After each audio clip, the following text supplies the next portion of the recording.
दूसरे किले को ढूंढने में 3 दिन लगे। यहूदी उन्हें भटकाते रहे और तीसरे किले में चले गए।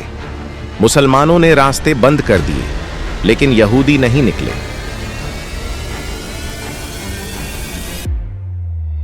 एक यहूदी जो मुसलमानों के लिए जासूसी करता था, उसने एक गहरा राज खोला।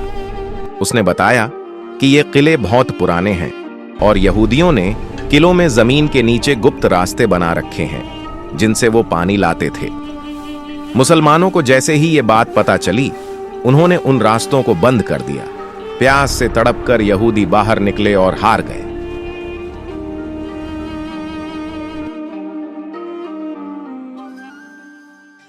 तीन किले फतह करने के बाद मुसलमानों ने चौथा किला भी इसी तरीके से फतह कर लिया। यहूदी सोल्जर्स खुद को बचाने के लिए 5वें किले में भाग गए और 5वां किला फतह करना इम्पॉसिबल था, क्योंकि वो एक पहाड़ पर बना था और जो उनके किले के पास जाता था, यहूदी उन पर तीर मार मार कर भगा देते थे। इसीलिए यहूदियों ने अपने औरतों और बच्चों को यहां रखा था और यहूदियों का सारा खजाना इसी किले में रखा हुआ था। मुसलमानों ने बहुत कोशिश करी इस किले को फतह करने की, लेकिन वो इम्पॉसिबल होता जा रहा था। और जब कोई रास्ता नहीं था तो रसूल अल्लाह सल्लल्लाहु अलैहि वसल्लम ने टेक्नोलॉजी का सहारा लिया और किले पर बमबारी शुरू कर दी। और बहुत कोशिश करने के बाद आखिरकार किले की एक साइड की दीवार तोड़ी।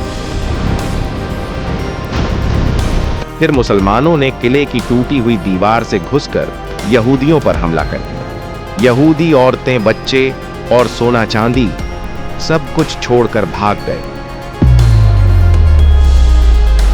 कुछ इतिहासकार कहते हैं आखिरी 3 किले, कुछ कहते हैं 2, लेकिन आखिरकार पूरी फतह हुई।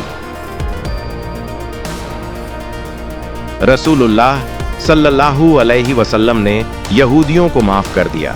उन्हें जमीन पर रहने और खेती करने की इजाजत दी, शर्त यह कि आधा फल सब्जी मुसलमानों को दें।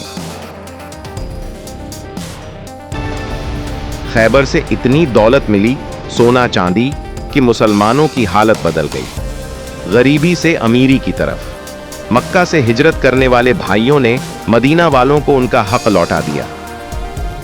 खैबर की फतह ने मुस्लिम उम्मा को एक नई ताकत दी। अगर इस कहानी ने आपको कुछ सिखाया तो इसे लाइक करें और ऐसे ही इल्म भरे वीडियोस के लिए चैनल को सब्सक्राइब करें।